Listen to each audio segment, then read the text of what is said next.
നമസ്കാരം. ഇസ്രയേലും ഇറാനും തമ്മിൽ പലപ്പോഴും യുദ്ധസമാനമായ സാഹചര്യം രൂപപ്പെട്ടിട്ടുണ്ട്.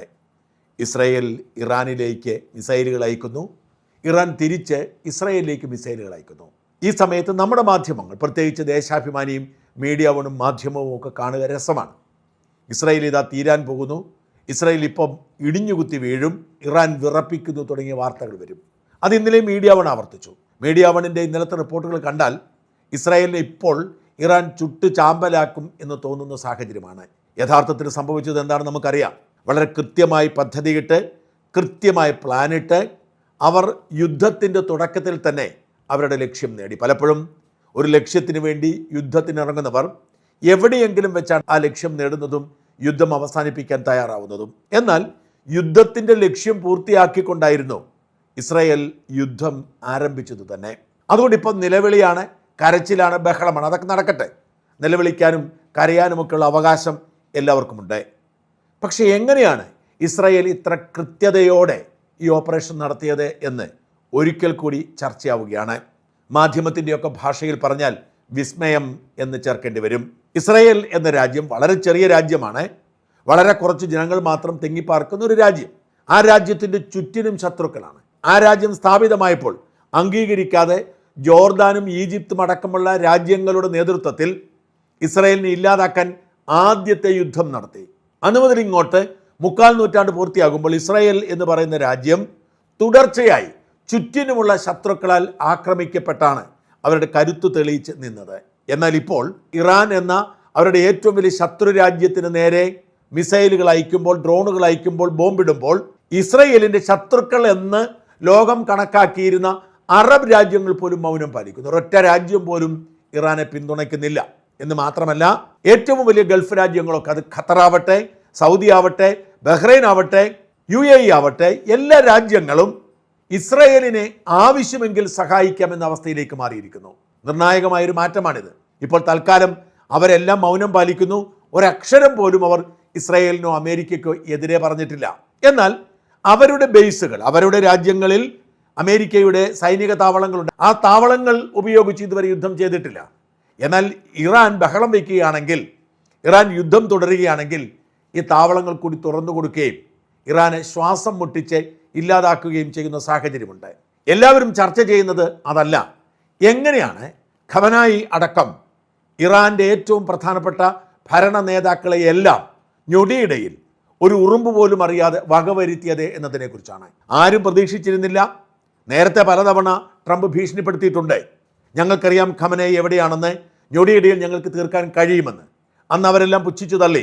ഖമനായിയെ തൊട്ടാൽ ലോകം കത്തുമെന്ന് പറഞ്ഞ് അവരൊക്കെ ബഹളം വെച്ചു. ഖമനായിയെ പേടിയായതുകൊണ്ടാണ് തൊടാത്തതെന്ന് മീഡിയ വണിൽ അടുപ്പിട്ട് ചർച്ചക്കാർ പറഞ്ഞു. ഖമനായിയെ തൊട്ടാൽ അമേരിക്കയുടെ അഹങ്കാരം ഇതോടെ അവസാനിക്കും, ഇസ്രായേൽ ഭൂപടത്തിൽ നിന്നും നീക്കം ചെയ്യപ്പെടുമെന്നൊക്കെ ആയിരുന്നു അടുപ്പിട്ട് ചർച്ചക്കാരുടെ അവകാശവാദം. പക്ഷെ എന്നിട്ടും ആ ലക്ഷ്യം അവർ സാധിച്ചെടുത്തു. അതെങ്ങനെയാണ്? ആരും അറിയാതെ എങ്ങനെയാണ് ഇത്ര കൃത്യമായി ഈ ലക്ഷ്യം അവർക്ക് സാധിക്കാൻ കഴിഞ്ഞത്? കഴിഞ്ഞ കുറേ കാലമായി ട്രംപ് മുന്നറിയിപ്പ് കൊടുക്കുന്നുണ്ട്, സൂചന കൊടുക്കുന്നുണ്ട്. ഇതാ ഞങ്ങൾ ഒരുങ്ങിക്കൊണ്ടിരിക്കുന്നു, എന്തെങ്കിലും വഴിയുണ്ടെങ്കിൽ നിങ്ങൾ രക്ഷപ്പെട്ടോളൂ എന്ന സൂചന. അതുകൊണ്ടാണ് പതിവിൽ നിന്ന് വ്യത്യസ്തമായി കഴിഞ്ഞ 2-3 മാസമായി ഇസ്രായേലും അമേരിക്കയും ഇറാനെ ആക്രമിക്കുമെന്ന സൂചനകൾ ട്രംപ് തന്നെ പറയുന്നത്. വലിയ തോതിൽ യുദ്ധസന്നാഹമൊരുങ്ങി. യുദ്ധവിമാനങ്ങളൊക്കെ പശ്ചിമേഷ്യൻ തീരത്തേക്ക് നീങ്ങി. ഇങ്ങനെ യുദ്ധവിമാനങ്ങൾ നീങ്ങിയപ്പോൾ തന്നെ എല്ലാവരും കണക്കുകൂട്ടി ഇതാ യുദ്ധം ആസന്നമെന്ന്. എന്നിട്ടും എന്തുകൊണ്ട് ഇറാൻ ജാഗ്രത പാലിച്ചില്ല? അതാണ് പ്രധാനപ്പെട്ട കാര്യം. അവിടെയാണ് ഇസ്രായേലിൻ്റെ കൃത്യത നമ്മൾ മനസ്സിലാക്കേണ്ടത്. അമേരിക്കയുടെ പിന്തുണയുമുണ്ട്. ഇക്കഴിഞ്ഞ ജൂൺ മാസം 12 ദിവസം അവർ യുദ്ധം നടത്തി. ആ യുദ്ധം വളരെ ലളിതമായിരുന്നു. ഇറാൻ്റെ ആണവ കേന്ദ്രങ്ങൾ തകർക്കാൻ ഇസ്രായേൽ തീരുമാനിക്കുന്നു. അതിന് ഭാഗമായി ഇസ്രായേൽ ആണവ കേന്ദ്രങ്ങൾ ലക്ഷ്യം വെച്ച് ബോംബിടുന്നു. ഇത് തന്നെ അമേരിക്കയും ചെയ്തു. ആണവ കേന്ദ്രങ്ങൾ ഏതാണ്ടൊക്കെ തീർത്തു എന്ന് അവകാശപ്പെടുമ്പോഴും ആണവ കേന്ദ്രങ്ങൾ തൊട്ടില്ല എന്ന് അവർക്ക് തന്നെ അറിയാമായിരുന്നു. എന്നാൽ ഇത് കൃത്യമായൊരു പദ്ധതിയായിരുന്നു. ആ പദ്ധതി വിജയിക്കുമോ, ഇറാൻ്റെ വ്യോമ പ്രതിരോധ സംവിധാനങ്ങൾ എങ്ങനെ എന്നൊക്കെ പരീക്ഷിക്കാനുള്ള പദ്ധതി, അതിൽ അമേരിക്കയും ഇസ്രായേലും വിജയിച്ചു. നോക്കണം, ആ യുദ്ധത്തിൽ അവർ ശ്രദ്ധിച്ചത് ഇറാൻ്റെ ആണവ ശാസ്ത്രജ്ഞന്മാരടക്കം, മിലിറ്ററി കമാൻഡർമാരടക്കം പലരെയും വകവരുത്താനായിരുന്നു. അന്ന് ഖൊമേനിയെ അവർ ലക്ഷ്യം വെച്ചില്ല. അങ്ങനെ ആ ലക്ഷ്യത്തിൽ വിജയിച്ച 12 ദിവസം നീണ്ട യുദ്ധത്തിൽ ഇറാൻ തിരിച്ചു കയറിയ ഡ്രോണുകളും മിസൈലുകളും അയച്ചെങ്കിലും ചില നാശനഷ്ടങ്ങൾ ഉണ്ടാക്കിയെങ്കിലും അത് പേരിന് വേണ്ടിയുള്ള ഒരു പ്രതികരണം മാത്രമായിരുന്നു. ഇറാൻ അറിയാമായിരുന്നു ഇസ്രായേലിനോട് യുദ്ധം ചെയ്ത് ജയിക്കാൻ കഴിയില്ലെന്ന്. മാനം രക്ഷിക്കാൻ വേണ്ടി കുറച്ചയച്ചു. അതിൻ്റെ പേരിൽ നമ്മുടെ നാട്ടിലെ മൗദൂദി കൂട്ടങ്ങൾ കുറെ പൊങ്ങി പറഞ്ഞു, അത്രമാത്രം. എന്നാൽ യഥാർത്ഥത്തിൽ അതൊരു തുടക്കമായിരുന്നു. കൃത്യമായ പരീക്ഷണം നടത്തി ആ പരീക്ഷണത്തിൽ വിജയിച്ചു. എന്ന് മാത്രമല്ല, ഇറാനിൽ മൊസാദിൻ്റെ വലിയൊരു സംഘമുണ്ട്. ഇറാൻ്റെ എല്ലാ നീക്കങ്ങളും അവർ മനസ്സിലാക്കിക്കൊണ്ടിരിക്കുന്നു. ഈ മനസ്സിലാക്കിക്കൊണ്ടിരിക്കുന്നതിന് തുടർച്ചയായിരുന്നു അന്ന് കൃത്യമായി ആണവ കേന്ദ്രങ്ങൾക്ക് നേരെ ആക്രമണമുണ്ടായത്. ആണവ കേന്ദ്രങ്ങൾ വലിയ മലനിരകൾക്കടിയിലായിരുന്നതുകൊണ്ട് ആ ബങ്കർ ബസ്റ്റർ വിജയം കണ്ടില്ല എന്ന് മാത്രം. എന്നാൽ അന്ന് ഇറാൻ ഒരു കാര്യം പിടികിട്ടി. ഇസ്രായേലിൻ്റെ ചാരന്മാർ, മൊസാദിൻ്റെ ചാരന്മാർ ഇറാനിലുണ്ട്, ഇറാൻ സൈന്യത്തിലുമുണ്ട്.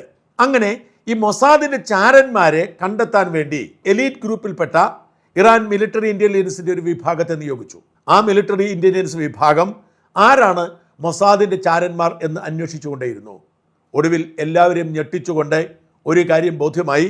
ഈ ചാരന്മാരെ കണ്ടെത്താൻ നിയോഗിച്ചിരുന്ന സംഘത്തിൻ്റെ തലവനായിരുന്നു യഥാർത്ഥത്തിൽ മൊസാദിൻ്റെ ചാരൻ. ഇത്തരത്തിൽ ഇറാൻ്റെ ഉള്ളിൽ കടന്നു കയറി മൊസാദിൻ്റെ ഏജന്റുമാർ പ്രവർത്തിച്ചുകൊണ്ടിരിക്കുന്നു.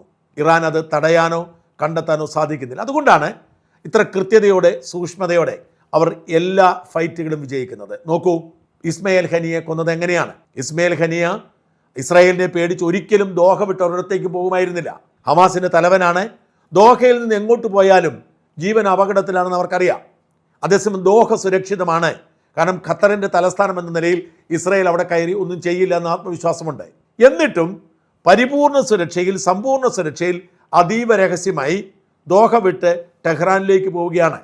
പുതിയ ഇറാൻ പ്രസിഡന്റിൻ്റെ സത്യപ്രതിജ്ഞയിൽ വലിയ സന്നാഹം ഇറാൻ്റെ പ്രസിഡന്റിനും അയത്തുള്ള ഖൊമേനിക്കും കൊടുക്കുന്ന അതേ സുരക്ഷാ സന്നാഹമാണ് ഇസ്മയിൽ ഖനിയയ്ക്കും കൊടുത്തത്. താമസിച്ചത് ഇറാനിയൻ റവല്യൂഷണറി ഗാർഡിൻ്റെ ഏറ്റവും സുരക്ഷിതമായ ഗസ്റ്റ് ഹൗസിൽ. പക്ഷെ കൃത്യം ആ മുറിയിൽ തന്നെ ബോംബ് പൊട്ടിച്ച് കൊന്നുകളഞ്ഞു. തൊട്ടപ്പുറത്തും ഇപ്പുറത്തും താമസിച്ചവർക്ക് കുഴപ്പമില്ല. ഇസ്മയിൽ ഖനിയ താമസിച്ച അതേ മുറിയിൽ മാത്രം സ്ഫോടനം. ഇതാണ് പറയുന്നത് മൊസാദിൻ്റെ ഏജന്റുമാർ ഇറാൻ സൈന്യത്തിൽ പോലുമുണ്ട് എന്ന്. അതിന് തനിയാവർത്തനമാണ് ഇറാനിയൻ പരമോന്നത നേതാവിനെ വധിക്കുന്നതിനും ഇസ്രായേൽ പ്രയോഗിച്ച തന്ത്രം. ഓർക്കുക, ശത്രുക്കളെ കൊല്ലുന്ന കാര്യത്തിൽ ഇസ്രായേലിനെ ആരും പ്രത്യേകിച്ച് പരിശീലിപ്പിക്കേണ്ട കാര്യമില്ല. ഇസ്രായേലിനെ പോലെ ശത്രുക്കളെ അവരുടെ മടയിൽ ചെന്ന് കൊല്ലാൻ വിരുദുള്ള മറ്റൊരു രാജ്യവും ഈ ലോകത്തിൽ, അമേരിക്കയ്ക്കൊന്നും സാധ്യമല്ല. കൊലപാതകം അവരുടെ ഒരു ഹരമാണ്. ശത്രുക്കളെ വകവരുത്തുക എന്നത് ഇസ്രായേൽ വളരെയധികം പരിശീലിച്ച ഒരു സംഘമുണ്ട്. ആ സംഘം വകവരുത്തും.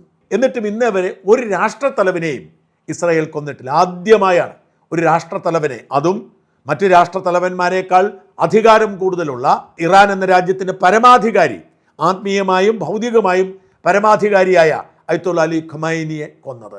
ആദ്യമായാണ് ഒരു രാജ്യത്തിൻ്റെ ഭരണാധികാരിയെ കൊല്ലുന്നത്. മാത്രമല്ല, ലോകമെമ്പാടുമുള്ള ഷിയ മുസ്ലിമുകളുടെ ആത്മീയ ആചാര്യനാണ് അയത്തുള്ള അലി ഖമൈനി. കത്തോലിക്ക വിശ്വാസികൾക്ക് മാർപ്പാപ്പ പോലെയാണ് ഷിയ മുസ്ലിം വിശ്വാസികൾക്ക് അയത്തുള്ള അലി ഖമൈനി. ആ ഖമൈനിയാണ് കൊന്നു തള്ളിയത്. എന്നിട്ട് ആരെങ്കിലും അമേരിക്കയ്ക്കെതിരെ, ഇസ്രായേലിനെതിരെ ശബ്ദമുയർത്തുന്നുണ്ടോ? നമ്മുടെ നാട്ടിലെ കുറേ മൗദൂദി കുഞ്ഞുങ്ങൾ ഒഴിച്ചാൽ ആരും മിണ്ടുന്നില്ല. പിന്നെയുള്ളത് നമ്മുടെ നാട്ടിലെ ചാനലുകളാണ്. അറബ് രാജ്യങ്ങൾ, UAEയും സൗദിയും ബഹ്റൈനും ഖത്തറുമൊക്കെ അടങ്ങുന്ന അറബ് രാജ്യങ്ങൾ പോലും ഇസ്രായേലിനോ അമേരിക്കയ്ക്കോ എതിരെ ഒന്നും മിണ്ടുന്നില്ല. നല്ലതാണ് അയാളെ തട്ടിക്കളഞ്ഞത് എന്ന വിശ്വാസത്തിലാണ്. കാരണം അവർക്കൊക്കെ ഇയാൾ ഭീഷണിയായിരുന്നു. ഇയാൾ ആ രാജ്യത്ത് എന്ത് തരം അടിച്ചമർത്തൽ നടത്തുന്നു എന്നത് രണ്ടാമത്തെ കാര്യം. ലോക സമാധാനത്തിന് ഭീഷണിയായിരുന്നു. ഇറാൻ അണുവായുധം വളർത്തിയെടുത്താൽ അയൽ രാജ്യങ്ങൾക്കെല്ലാം ഭീഷണിയാണെന്ന് അറിയാമായിരുന്നു. അതുകൊണ്ട് അയത്തുള്ള അലി ഖൊമേനിയുടെ മരണവും ഇറാനിലെ ഇസ്ലാമിക വിപ്ലവത്തിൻ്റെ തകർച്ചയും ഗൾഫ് രാജ്യങ്ങളെപ്പോലും ആശ്വസിപ്പിക്കുന്നു എന്നതാണ് സത്യം. അതുകൊണ്ടാണ് ആരും ഒന്നും മിണ്ടാതിരിക്കുന്നത്. ജൂണിൽ നടന്ന 12 ദിവസം നീണ്ടുനിന്ന യുദ്ധമുണ്ട്. ആ യുദ്ധത്തിലാണ് കൃത്യമായി അവർ സൂചനകൾ മനസ്സിലാക്കിയതും വിശദാംശങ്ങൾ പഠിച്ചെടുത്തതും. അന്നു മുതൽ ഏതാണ്ട് 8 മാസത്തോളം നീണ്ട ആസൂത്രണമാണ്. ഖൊമേനിയെ കൊല്ലുക മാത്രമല്ല, ഇറാനിൽ ഭരണമാറ്റവും ഉറപ്പാക്കിയിട്ട് മാത്രമേ യുദ്ധം അവസാനിക്കുന്നു എന്ന് ഞാൻ കഴിഞ്ഞ വീഡിയോയിൽ പറഞ്ഞു. അതിനുവേണ്ടി കഴിഞ്ഞ 8 മാസം CIA-യും മൊസാദും ഒരുമിച്ച് ചേർന്ന് പ്രത്യേകമായ ചാര ശൃംഖലകൾ സ്ഥാപിച്ചിരുന്നു. ഇറാന്റെ ഇന്റലിജൻസ് വിനിമയ ശൃംഖലയിൽ അവർ നുഴഞ്ഞു കയറി. ടെലികമ്മ്യൂണിക്കേഷൻ നെറ്റ്വർക്കിൽ ഇവർ നുഴഞ്ഞു കയറി. മൊസാദിൻ്റെ പ്രതിനിധികൾ ഇറാനിൽ എവിടെയും നിരന്നു. ഈ ഖൊമൈനിയുടെ ഓരോ യാത്രയും, ഖൊമൈനിയുടെ ഓരോ നീക്കവും ഇവർ സൂക്ഷ്മമായി പഠിച്ചു. ഇത് വിലയിരുത്താൻ ഇസ്രായേൽ പ്രത്യേക സംഘമുണ്ട്. ഒരു ദിവസം എപ്പോൾ പോകും, എവിടേക്ക് പോകും, എപ്പോൾ വരും, ആരെയൊക്കെ കാണും, എപ്പോൾ കിടക്കും, എത്ര നേരം വിശ്രമിക്കും എന്നതൊക്കെ ഓരോ ദിവസത്തെയും കണക്ക് വെച്ച് പഠിച്ചു. അതായത് കൃത്യമായി ട്രാക്ക് ചെയ്യുന്നു, ഈ പാറ്റേൺ മനസ്സിലാക്കുന്നു, ഈ ആരൊക്കെ ആയിരിക്കും കൂടെയുള്ളത്, സെക്യൂരിറ്റി സംവിധാനം എങ്ങനെയാണ്, അവരൊക്കെ എവിടെയാണ് താമസിക്കുന്നത്, എങ്ങനെയാണ് ഒറ്റയ്ക്കാവുന്നത്, എവിടെയാണ് പ്രാർത്ഥിക്കുന്നത്, എങ്ങനെയാണ്, ഖൊമൈനിയുടെ ഓരോ പ്രവൃത്തിയും ഇവർ വിവരം ശേഖരിച്ച് വിലയിരുത്തിക്കൊണ്ടിരുന്നു. എന്നിട്ട് ഓവറോൾ ഒരു പാറ്റേൺ അനുസരിച്ച് ആക്ഷന് പദ്ധതിയിട്ടു. അങ്ങനെ ഏകദേശം കൊലപാതകം നടത്താനുള്ള തീരുമാനമെടുത്തു. കാരണം ഈ ഫെബ്രുവരി മാസം 27 രാത്രിയിൽ പരമോന്നതനായ ഖൊമൈനി മിലിറ്ററി വിഭാഗം തലവനടക്കമുള്ള പ്രമുഖരായ ഭരണാധിപന്മാരെ ഒരുമിച്ച് ചേർത്ത് മീറ്റിംഗ് വിളിക്കുന്നു എന്ന ഇൻഫർമേഷൻ കിട്ടുന്നു. ഇതിന് തൊട്ടു മുമ്പാണ് ഇന്ത്യൻ പ്രധാനമന്ത്രി മോദിയെ ഇസ്രായേൽ ക്ഷണിക്കുന്നത്. ഇതൊരു ടാക്റ്റിക്കായിരുന്നു. മോദി എത്തുന്നു, മോദിക്ക് വലിയ സ്വീകരണം ഒരുക്കി കൊടുക്കുന്നു, മോദിയെ കെട്ടിപ്പിടിക്കുന്നു, എയർപോർട്ടിൽ പോയി സ്വീകരിക്കുന്നു, എയർപോർട്ടിൽ കൊണ്ടുവിടുന്നു, പാർലമെന്റിൽ കയ്യടി കൊടുക്കുന്നു, മോദിയുടെ വികാരപരമായ പ്രസംഗത്തിൽ എണീറ്റും സ്വീകരിക്കുന്നു, ഇന്ത്യയും ഇസ്രായേലും തമ്മിലുള്ള ആത്മബന്ധത്തെക്കുറിച്ച് പ്രശംസിക്കുന്നു. അങ്ങനെ ഒന്നും സംഭവിക്കുന്നില്ല. ഇസ്രായേൽ അവരുടെ സാധാരണ ദൈനംദിന ജീവിതത്തിലേക്ക് തിരിച്ചു വന്നിരിക്കുന്നു തോന്നലുണ്ടാക്കുന്നു. അതായത് ഇറാന്റെ മേലൊരു കണ്ണുമില്ല, അതെല്ലാം അവസാനിച്ചിരിക്കുന്നു, ഇതാ പുതിയ ബന്ധങ്ങൾ സ്ഥാപിച്ച് മുമ്പോട്ട് പോകാൻ ശ്രമിക്കുന്നു എന്ന തരത്തിൽ കൃത്യമായൊരു ആസൂത്രണമായിരുന്നു മോദിയെ കൊണ്ട് ക്ഷണിച്ചത്.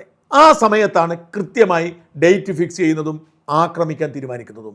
മോദി പോയി ഏറെ വൈകാതെ തന്നെ ആക്രമിക്കാൻ ഉത്തരവിടുന്നു. 27 രാത്രിയായിരുന്നു പദ്ധതി. പക്ഷേ അവസാന നിമിഷം ഇന്റലിജൻസ് വിവരം കിട്ടുന്നു, രാത്രിയിൽ തീരുമാനിച്ചിരുന്ന യോഗം പകൽ സമയത്തേക്ക് മാറ്റിയെന്ന്. വെളുപ്പിന് ഇസ്രായേൽ സമയം 6 മണിക്ക് യുദ്ധവിമാനങ്ങൾ പറന്നുയരുകയാണ് ഇസ്രായേലിൽ നിന്ന്. ഓർക്കുക, ഇറാന്റെ പരിസര പ്രദേശങ്ങളിൽ അമേരിക്കൻ ക്യാമ്പുകളുണ്ട്, അമേരിക്കൻ സൈനിക താവളങ്ങളുണ്ട്. അവിടെ നിന്നൊന്നുമല്ല ഈ വിമാനങ്ങൾ പറന്നുയർന്നത്, ഇസ്രായേലിൽ നിന്നാണ് പറന്നുയർന്നത്. ഈ വിമാനങ്ങൾ പറന്നുയർന്നത് ആരും അറിഞ്ഞില്ല. വിമാനങ്ങൾ ആകാശത്തിന് നെറുകയിൽ പോയി ഇറാൻ ലക്ഷ്യമാക്കി പറന്നു. ഏതാണ്ട് 9:30 മണി കഴിഞ്ഞപ്പോൾ അവിടെ യോഗം നടക്കുന്നുണ്ട് എന്ന് കൃത്യമായ വിവരം കിട്ടുന്നു. ആ യോഗം നടക്കുന്ന ഖൊമൈനിയും അദ്ദേഹത്തിൻ്റെ മകളും മരുമകനും കൊച്ചുമകനും അടക്കം സൈന്യത്തിലെ പ്രധാനികളെല്ലാം ഒരുമിച്ചിരിക്കുന്ന സ്ഥലത്തേക്ക് പോകുന്നു. കൃത്യം 30ഓളം ബോംബുകൾ വർഷിക്കുന്നു. അതിൽ ചിലത് ബങ്കർ ബസ്റ്ററുകളാണ്. കൃത്യമായ ഇൻ്റലിജൻസ് ആണ് ഇവിടെ ഉണ്ടാവും എന്ന് കൃത്യമായ ഇൻ്റലിജൻസ്. ആ ഇൻ്റലിജൻസിൻ്റെ ഭാഗമായി 30ഓളം ബോംബുകൾ ഇട്ടു. ഈ ആസ്ഥാനം, ഭരണസിരാ കേന്ദ്രം ചിതറിത്തെറിച്ചു. ഒരാൾക്ക് പോലും രക്ഷപ്പെടാൻ കഴിഞ്ഞില്ല. അനേകം പേരെയാണ് വധിച്ചത്. ഓർക്കണം, ഇതായിരുന്നു യുദ്ധത്തിൻ്റെ പ്രധാന ലക്ഷ്യം. പരമോന്നത നേതാവിനെയും സൈനിക തലവനെയും അടക്കം ഏതാണ്ട് 48 പേർ കൊല്ലപ്പെടുന്നു ഈ സമയങ്ങളിൽ. പ്രസിഡന്റ് ട്രംപാണ് പറഞ്ഞത് 48 പേരെ കൊന്നെന്ന്. ഇവരെ എലിമിനേറ്റ് ചെയ്തിരിക്കുന്ന പ്രധാനിയുടെ പേര് വിട്ടിട്ടുണ്ട്. Supreme leader of Iran Ali Khamenei, Iranian chief of staff Abdul Rahim Mousavi, പാലസ്തീനാറിയൻ ചീഫ് മുൻ മേധാവി Mohammad Hussein Bagheri, commander in chief of the Islamic Revolutionary Guard Hossein Salami, commander of the Khatam and Anbiya central headquarters emergency commandant Gholam Ali Rashid, commander of the Islamic Revolutionary Guard Corps air force Amir Ali Hajizadeh. ഇത്രയും പ്രധാനികളെയാണ് കൊല്ലുന്നത്. ഇതിനു മുമ്പ് തന്നെ Israel പലരെയും കൊന്നിട്ടുണ്ട്, നമുക്കറിയാം. അതായത് ഇറാനെ പൂർണ്ണമായും ദുർബലമാക്കുന്ന തരത്തിൽ ആക്രമണത്തിൽ സകലരെയും കൊന്നു. സകലരെയും കൊന്നിട്ട് അവരൊന്നും മിണ്ടാതിരുന്നു. ഇറാൻ പറയുമോ എന്നറിയാൻ വേണ്ടി. ഇറാൻ മിണ്ടാതിരുന്നപ്പോഴാണ് പേര് പുറത്തുവിട്ടതും ഇറാൻ സ്ഥിരീകരിക്കാൻ വേണ്ടി കാത്തിരുന്നതും ഒടുവിൽ ഇറാന് സ്ഥിരീകരിക്കേണ്ടി വന്നു.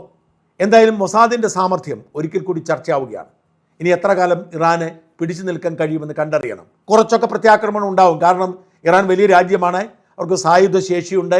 കുറച്ചൊക്കെ പ്രത്യാക്രമണം ഉണ്ടാവും, കുറച്ചൊക്കെ ആളുകൾക്ക് നാശനഷ്ടമുണ്ടാവും. പക്ഷേ ഇറാനെ പൂർണ്ണമായും തകർത്ത് തരിപ്പണമാക്കി പുതിയൊരു പാവ സർക്കാരിനെയും നിയോഗിച്ച് ഇസ്ലാമിക വിപ്ലവം അവസാനിപ്പിച്ച് അമേരിക്കയും ഇസ്രായേലും മടങ്ങും. ഇസ്രായേലിനെ സംബന്ധിച്ചിടത്തോളം ഇത് നിലനിൽപ്പിൻ്റെ യുദ്ധമാണ്. ഈ ഇസ്ലാമിക രാജ്യം അവിടെ നിലനിന്നാൽ, അത്തരത്തിൽ മുമ്പോട്ട് പോയാൽ, അണുവായുധമുണ്ടാക്കിയാൽ ഇസ്രായേൽ ഒരുപക്ഷെ ഇല്ലാതായെന്ന് വരാം. അത് ഒഴിവാക്കാൻ വേണ്ടിയുള്ള യുദ്ധമായിരുന്നു. ആ യുദ്ധത്തിൽ ഇസ്രായേലും അമേരിക്കയും വിജയിക്കാതിരിക്കില്ല. കാരണം ഇപ്പോൾ വലിയ ചെറുത്തുനിൽപ്പുണ്ടെങ്കിലും അധികകാലം അങ്ങനെ ചെറുത്തു നിൽക്കാൻ കഴിയില്ല. അങ്ങനെ ഇസ്രായേലിൻ്റെ ഏറ്റവും വലിയ ഭീഷണി എന്നേക്കുമായി ഇല്ലാതാകും. ഇറാൻ ഇല്ലാതാകുന്നതോടെ ഹിസ്ബുള്ളയും ഹമാസും ഹൂത്തികളുമൊക്കെ വഴിയാധാരമാകും. ഇറാൻ എന്ന ഇസ്ലാമിക വിപ്ലവ രാജ്യത്തിൻ്റെ പിന്തുണയിലാണ് പ്രോക്സി യുദ്ധം നടത്താൻ ഈ ഭീകര സംഘടനകൾ വളർന്നു വന്നത്. അമേരിക്കയുടെ പാവ സർക്കാർ ഇറാൻ ഭരിക്കുന്ന കാലത്ത് ഈ ഭീകര സംഘടനകൾക്ക് ആയുധം താഴെ വെച്ച് കീഴടങ്ങേണ്ടി വരും. എന്ന് വെച്ചാൽ ഇസ്രായേൽ സുരക്ഷിതമാവും. ഹിസ്ബുള്ളയും ഹൂത്തികളും ഹമാസും അടക്കമുള്ള ഭീകര സംഘടനകൾ ചരിത്രത്തിൻ്റെ ഭാഗമായി പിന്നോട്ട് വലിയേണ്ട സാഹചര്യമുണ്ടാവും.